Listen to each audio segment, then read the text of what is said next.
Hey friends, and welcome back to PoE 2 for the final update on our Lich Decompose build.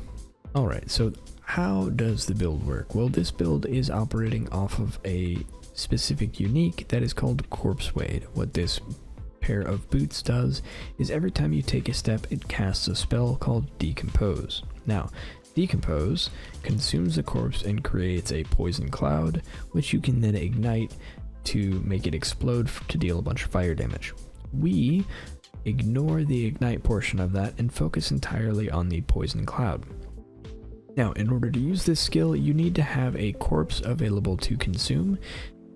We are going to be utilizing the skill called Sacrifice, which allows us to use our minions in place of corpses. Now for mapping, all we need to do is get the process started, and then we can use the map mobs to fuel that once we kill them, since those are fresh corpses that we can use to our heart's delight. But for single target scenarios, we need to make sure that our minions are actually pretty good. Now, why is this? So the way Decompose works is it poisons enemies as though dealing chaos damage equal to 10% of the corpse's maximum life. Now, for mapping, that means that in general, the corpses that we are using from map monsters is going to be fairly equivalent to the life of basically everything else around it, meaning that the poisons are going to kind of scale along with your map difficulty, which is great. It means that mapping is generally pretty smooth once you get the ball rolling. However, the other thing that means is that when it comes to single target, once we get to bosses, we don't have corpses from the map to use, which means we need to have as much health as possible on our minions. And the way we achieve that, or at least the way I achieve that, is through using Skeletal Warrior. Now, Skeletal Warrior is a granted skill from the Rattling Scepter. And the reason that I've picked Skeletal Warrior over anything else is because of its quality. So the quality of Skeletal Warrior says minions have more maximum life. We can get 20% more maximum life from the gem itself, another 10% from Diala's Desire, and then we just add minion levels to fill out that minion life. And right now, with a level of 35 and 30% quality, we're sitting at 28k life, which is super nice. Now, it is worth noting that this is the way I chose to do it because it means that I can have 5 Skeletal Warriors and 2 of those are free. However, there is a lot to be said for Spectres, and I've put those down here just to talk about them. Spectres are an incredible potential source of damage for this build because Spectres have a great deal of life. So, depending on the Spectre that you can get, they will all have different stats, which means that you can try and focus on getting a Spectre with a huge life pool that you can then buff up even further. So that is something to be aware of. I didn't go that route, but it is a very valuable piece of knowledge and very valuable way to build this build. Now, going back to the way I built it, we have buffed up our Skeletal Warriors so that they have a bunch of maximum life, and then Decompose we have Persistent Ground, Encroaching Ground, Deadly Poison, Escalating Poison, and Deliberation. Now, why are we using Persistent Ground and Encroaching Ground? Well, Persistent Ground does something very important for this build. Persistent Ground has a line that says ground surfaces created by supporting skills cannot be destroyed except by expiring. This does 2 things for us. Number 1 is it gives us a good way to stack a ton of poisons on top of each other all over the place. And number 2, it means that ignited ground, fire skills, things like that will not trigger the explosion portion of this skill and take away our poison cloud, since we are relying on that poison as our entire source of damage. That is only a great thing for us, and I'm so glad that it's been added to the game. Next is Encroaching Ground, which we're just using to make the cloud grow faster and bigger than it would be otherwise.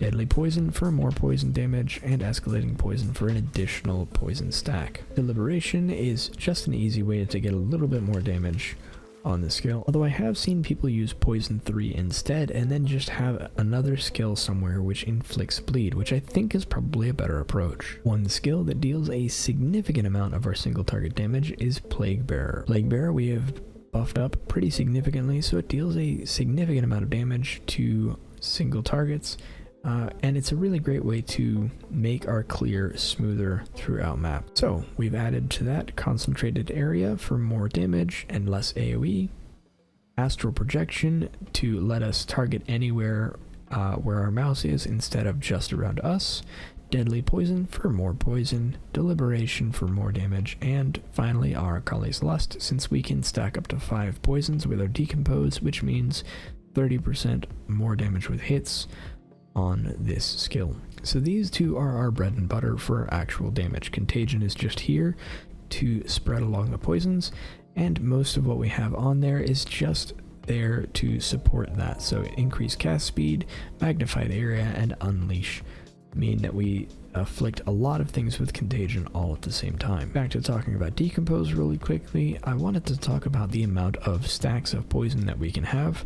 So we have escalating poison for 2 stacks, we have Talisman of Thruldana on our Trench Timber, and we have 2 of those, so that brings us up to 4 stacks, and finally we have a single stack from our passive tree, which brings us up to 5 total stacks. We can inflict 5 total toxins, or 5 total poisons on our enemies. Now, we are using Trench Timber specifically because of this socketable. This socketable requires a martial weapon. Trench Timber is the only martial weapon that we can have, which can give us both a martial weapon and minion skill levels. So it is invaluable, it is required if we want to add more stacks of poison. Our other weapon is absolutely our Rattling Scepter, which we want to be as high level for our Skeletal Warrior as possible. So we have a level 20 Skeletal Warrior minion as our granted skill, and it is quality 20 to give us as much quality as possible on that gem. The only things we care about as far as stats go are spirit, minion skills, and maximum life. We want a significant amount of spirit though, so this can be a little bit on the pricey side if you're looking to buy one. Even better than this one would be if you could find one that is exceptional and has a quality above 20%, because each additional percent on this scepter is going to be more maximum life on your Skeletal Warrior. Alright, we'll go back into the gear in just a second. I wanted to quickly visit the other skills that we are using, and they're all just the reservation skills for our spirit. So we have Withering Presence, which is more than enough to apply all 10 stacks of Wither, along with Prolonged Duration, and we have Clarity to boost up our mana regeneration a bit. Blasphemy is spreading our despair, and then we have Magnified Area and Ritualistic Curse to increase the area of where we inflict that pretty massively.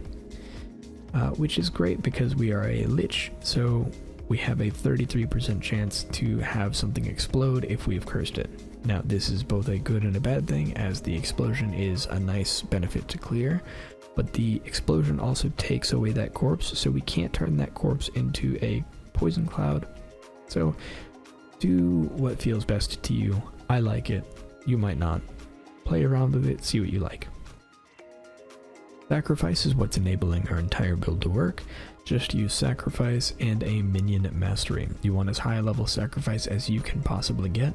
It is benefiting from all of the levels in minion skills, and what this level means is that we keep getting a lower revive timer. So one downside of this skill is that the minions revive more slowly.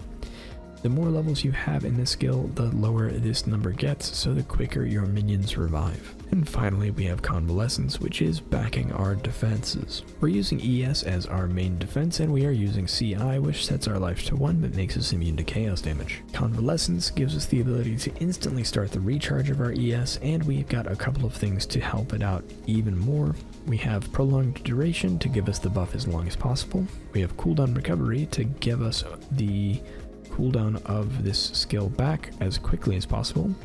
And then we have Second Wind. This increases how long it takes to recover a cooldown, but it gives us 2 stacks that we can rely on instead of just 1, which I find is super helpful. And that's really it for the skills.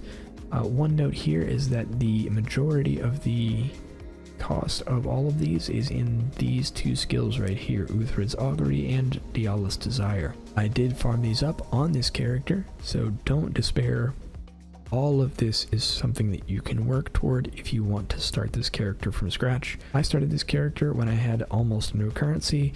Basically all I started with was a good pair of Corpsewades, and those aren't even really required in the beginning. So just work your way up to Dialis Desire and Uthred's Augury, and don't worry too much about the eventual cost if you like the way the build looks. Alright, so that does it for the skills that are in use. Now next up is our gear. We've already talked about the Trench Timber and the Rattling Scepter. Next up I want to cover the rest of the gear, and we'll start with our helmet. Now in my last video I had a slightly different set of gear going on here. We had this helmet instead. And really not a whole lot has changed, except the energy shield numbers are better. So this helmet had rarity, which was a nice benefit, and had minion skill levels as well as resistances and energy shield. We switched it out for this one, which does not have the rarity, but does have a significantly increased amount of energy shield over the last one. Our gloves are kind of the same story. What we really care about is energy shield, rarity, and resistances. However, what we ended up doing is switching it out for a slightly worse pair of gloves that has the 100% increased effect of socketed items. Again, by all means, work your way up to this pair of gloves. This is not something I had until very, very late in the character. But this is a really good boost in damage, as it gives us 60% increased magnitude of damaging ailments. And the way it does that is the increased effect of socketed items paired with the Courtesan Manon's Rune of Cruelty, which gives you 15% increased magnitude. So we get 60% here, and then we have our Darkness Enthroned, which is doing exactly the same thing. We have a Darkness Enthroned that sockets items as though it were gloves, and it has a 115 increased effect. I think I got this for 20 exalts, and we get 15 here for a total of 64% increased magnitude. The boots we already covered a bit. One downside to Corpsewade boots is you only get 10% increased movement speed, which is not very much. So the way I approached getting around to that is Amanamu's Gaze. Now Amanamu's Gaze is a cool socketable that gives you movement speed per spirit, but it comes at a cost of other movement speed modifiers do not apply to you. Unfortunately, this also includes sprinting. So this is my walking speed, but you can see that as soon as I start sprinting, I lower myself to that same walking speed.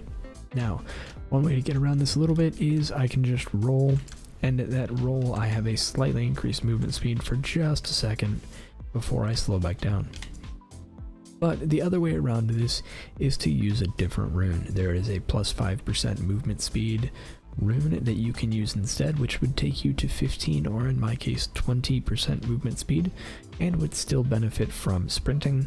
However, that rune is right around 10 div a piece, so my version is much cheaper in my opinion. Next up is our rings, and our rings are just giving us mana, rarity, resistances, and in this one is chaos, mana, dexterity, and resistance.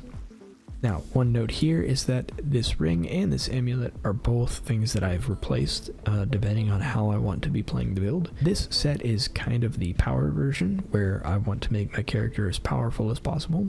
And then this set right here is my Magic Find version, where I care more about getting lots of good loot.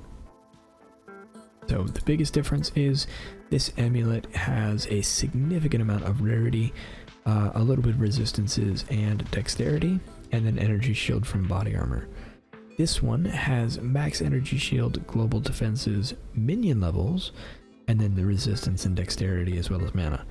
So very similar, it's just missing mana and minion levels, and then this one has rarity. And then this one, I interchange this ring and this ring. This one has 18% increased rarity on the suffixes or prefixes, and the 9% from the implicit. So nice amount of rarity, lightning resistance, dexterity, and mana. Whereas this one has chaos damage as opposed to rarity, mana, dexterity, and lightning res. So I prefer having power on my character over magic find, but I forgot how very impactful rarity was on characters in PoE 2. So I had to adjust things, and a lot of my farming I did with these rings, so the lower power doesn't actually impact us that significantly. But when it came to actually fighting the Uber Arbiter, I definitely wanted to switch to my power set. Speaking of the amulet, this is the amulet we have. We are always allocating lasting trauma, which is an incredibly powerful notable on the tree, and that gives us 30% magnitude and 20% increased duration. Alright, last but certainly not least, we have our body armor. Our body armor is entirely focused on giving us as much energy shield as possible, so we're focused on energy shield and resistances. The stun threshold doesn't do a ton for us. I'm not going to turn it down when it's there, but I'd much rather have resistances at the end of the day. So we have lightning resistance, cold resistance, and then a bunch of energy shield.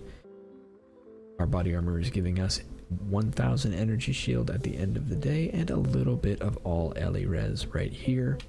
One thing of note is in the last video I had this character fully spec'd into damage taken from mana before life. I decided to spec out of that kind of defensive layering because I found that the amount of investment both in my gearing and on my tree would have been better spent just getting more energy shield and more damage. So we ended up switching that up, but one thing that means is that over here I had before heavy buffer allocated. Heavy buffer is very valuable as it gives you a ton of energy shield, but lets 5% of damage bypass energy shield. And if you've got a layered defensive setup, then that doesn't matter too much. However, without mana damage taken to mana before life at 100%, if you have CI and this notable allocated, then you have 1 life and 5% of any hit that bypasses your energy shield will absolutely kill you. The only other way around that is with Lich's Eternal Life node, which we are not allocating, and I don't think it's worth for us to allocate. Instead, we just don't pick up this node. It's not that big a deal, but I wanted to point it out because it is something that you should be aware of, and it's an easy mistake to make that will end up killing your character a couple of times until you figure out why. Alright, other than that, on our tree, we have a couple of focuses, and that is energy shield, minion life, chaos damage, skill duration, and a little bit of mana regen and ES regen. This controlled metamorphosis right here in the middle of our tree has saved us a huge amount of points and isn't very expensive. So, medium ring right here in the center, and we're grabbing Soul Bloom, Arcane Blossom, Royal, Refocus, and Void. Now, before we weren't grabbing Refocus, but since we were grabbing Void, Soul Bloom, Arcane Blossom, and Royal, we saved a ton of points in all of these pathing nodes. So it just made sense to also grab Refocus while we were reallocating all of those nodes to other places. So we reallocated those, grabbed more minion life, grabbed a little bit more ES, got some Presence AoE and Spirit, grabbed Gigantic Following, and then more ES, more skill effect duration, chaos damage, and finally our poison wheel down here. Now for the poison wheel down here, we definitely want escalating toxins for the extra duration, and we also absolutely want the +1 poison. Finally, I want to talk about the gems that we have that aren't controlled metamorphosis. So first up is the gem we have socketed in our Lich phylactery. We have a maximum ES, skill effect duration, and magnitude of ailments gem. Now, this is a more defensive option. You can go for bigger damage if you want to. I wanted the maximum energy shield that was coming from this, so I decided to go with a sapphire rather than an emerald. If you want to go for an emerald, you're going to use something like this, which has 14% or 15% increased magnitude of ailments and 14 or 15 magnitude of poisons, which gives you a huge 60% when it's put into the phylactery over here. Again, I wanted to go for a bit of a defensive option, so we have about half the magnitude that we would have if we were using something like this. Other than that, my other jewels look very, very similar. So we have magnitude here, 14%, 14%, and then up here we have maximum ES, skill effect duration, and magnitude once again. And our last gem is a very expensive one. It is +3 level of all Plague Bearer skills. Now, until recently, I was not using this because I was saving up for it. So if you can't afford it, don't worry about it, work toward it, it's okay. But it does make a pretty significant difference in your Plague Bearer damage. So it is a significant upgrade when you can get it. So to look at the damage, Plague Bearer, the way it works is it stores up poisons that you inflict, and then you release all of that damage all at once. There is a cap to the amount of damage that it can store, and that cap is right here. So at level 21, it is 15,905 poison damage that can be stored. If we add back Prism of Belief, we go up 3 levels, and you can see that that damage went from 15,000 to 22,634. That is a significant increase in base damage for this skill. So absolutely worth it, but don't worry, work your way up to it. I had no issues farming T15s or farming King of the Mist before I got this. Alright, so let's jump in a map and see how this performs. We have ignited ground projectiles, physical damage, and we're buffing up the boss because I like to. I'm not sure if it's worth it yet to buff up bosses, but there we have it. Okay, so when you're playing the build, one thing that I generally don't do, but you should absolutely do, is utilize weapon swaps. So all you need for this is you need a similar amount of spirit on a scepter in order to support all of your reserved skills, but you will set the skeletal warrior for your second set to 0. The reason you want to do this is because you want to be able to walk around freely without consuming your minions. That way you can find the first pack of monsters, and then once you're here, you drop your minions by swapping weapons, and you can move on with the rest of the map. All we're going to do here is continue moving on.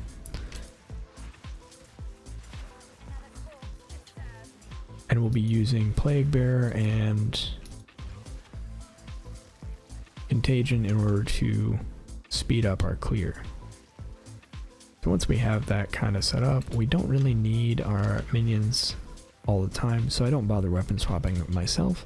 If you want to clear faster, there is an optimal way to do that, and that is by making sure to swap back to your non-minion set and save those for when you really need them.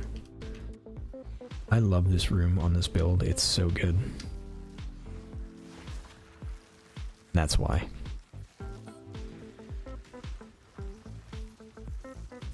But yeah, that's pretty much the build. Alright, let's find the boss. Oh, well, let's take care of this first, and then we'll find the boss.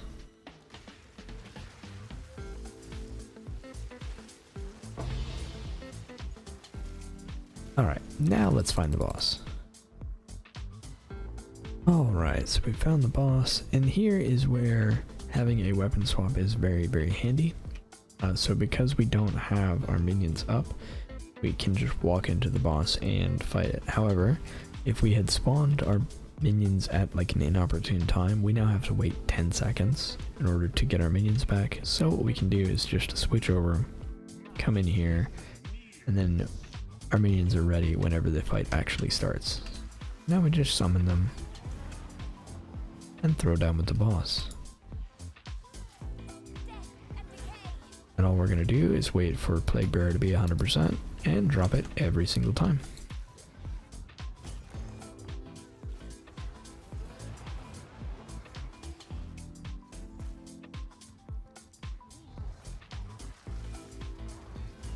And just like that, we are done with the fight.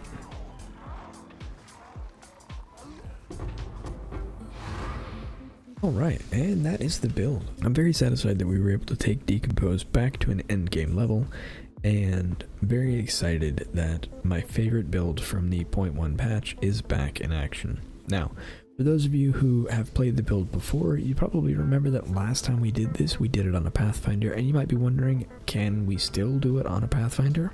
The answer is absolutely yes. I originally did this on a Lich in hopes that I could use spell damage as a way to scale Decompose, but Decompose does not scale with spell damage at all. So the hope was that I could stack mana and use something like Arcane Intensity to get more spell damage, but despite Decompose being a spell, this damage does not scale with spells. This damage does scale with spells, but we're not using this damage, so it doesn't matter to us. So this damage doesn't scale with spells, so that spell damage wouldn't do us any good, which is very unfortunate, but it's okay. The build still ended up working out pretty well because we do gain a bunch of extra damage from our Ascendancy. We gain Necromantic Conduit, which gives us Unholy Might, and Unholy Might is a 30% damage as extra Chaos buff, and then we're buffing that up with our maximum mana. So we're getting a pretty significant boost there, and then Rupture Soul and our Phylactery are giving us another big chunk of damage. So overall, the build is still good, but I think it's actually probably better over there on Pathfinder, and the reason for that is Pathfinder has more direct access to all of these poison nodes. So if you look over here and just type in poison, you can see all of these nodes that we don't have access to, or that are troublesome for us to get to because of how far away they are. So it's kind of a trade-off of having more access to poison supports or having more access to minion supports. Now, if you want to see a Pathfinder Decompose build in action, Skadoosh actually made a video for it today. And Skadoosh is another creator in Path of Exile 2 and Path of Exile 1, and he is absolutely incredible at making builds and finding the best ways to make something that feels good to play and does a nice amount of damage. He's done a lot with Corrupting Cry, and he's also done a ton with Pathfinder. He was another creator who was doing Pathfinder back in 0.1. So if you want to see his approach for a Pathfinder, check out his channel, show him some love. He's an incredible creator. And I think that about covers it for the build. I'm honestly really happy with how far we got. Very happy we were able to defeat Uber Arbiter, even though it took me a couple of tries. I did discover, so I'm not sure how many of you know this, but Uber Arbiter's Uber version of the fight is a little bugged, I believe. So the way it works is Uber Arbiter, you're supposed to have 3 attempts or 3 deaths that you can have during the fight. However, right now, if you die during the fight, you are reset to the original difficulty, so the base difficulty, which is much easier, and he has only like 2 million or so HP. So much easier, much faster fight. So if you want to fight Uber Arbiter and really fight him, you have to do it without dying. So it took me, I think, 4 or 5 tries to do that fight, but I did end up getting it done, and it was very satisfying to beat that boss, as that was the goal that I wanted to reach. So we did do it, and yeah, it was a lot of fun. Alright, and that's where we're going to leave this build. The rest of the fight's going to be here if you want to continue watching that. And if you want to see what I'm doing next, I am going back to Path of Exile 1 and getting ready for the League start there. So 3.27 is coming up quick, and we're waiting on some details from GGG so that we know kind of what we're getting into and can start building plans around it. I do have some ideas, and I am playing around with a build that I kind of like the idea of, but I have no idea if it's going to be good yet. So if you want to see that build in action, be sure to stop by Wednesday for the stream. Thank you so much for watching. Don't forget to hit that like button and subscribe if you like the content. Thanks again, and I'll see you next time.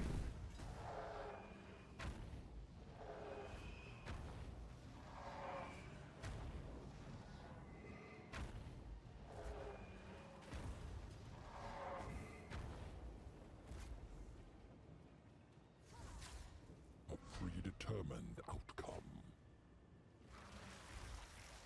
Permanent suffering.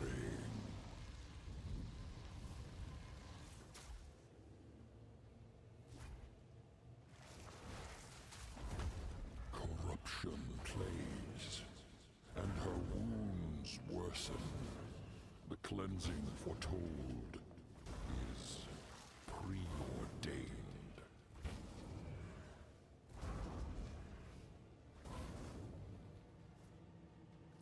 Scorch. Sacred fire of the Mother Soul, you are called upon. Behold the burning horizon.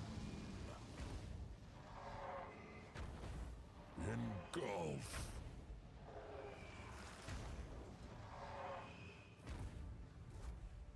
Purture of flame. Insignificance. This is the legacy of humanity.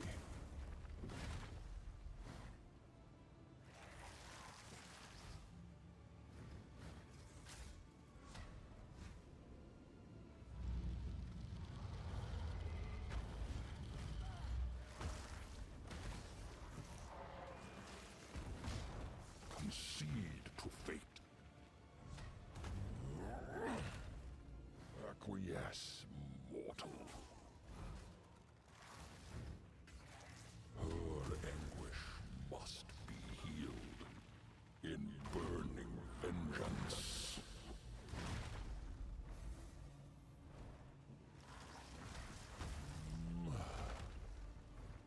Acquiesce, mortal. The fourth edict beckons. You have failed. Humanity has failed. It must start again.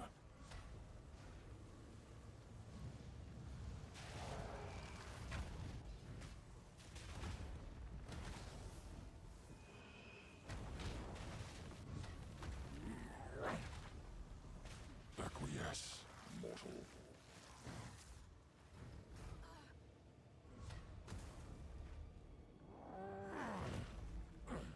Acquiesce, mortal. Yield in ash.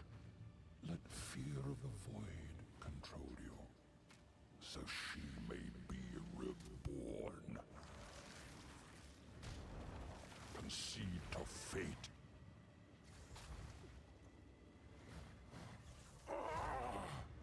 The Mother Soul must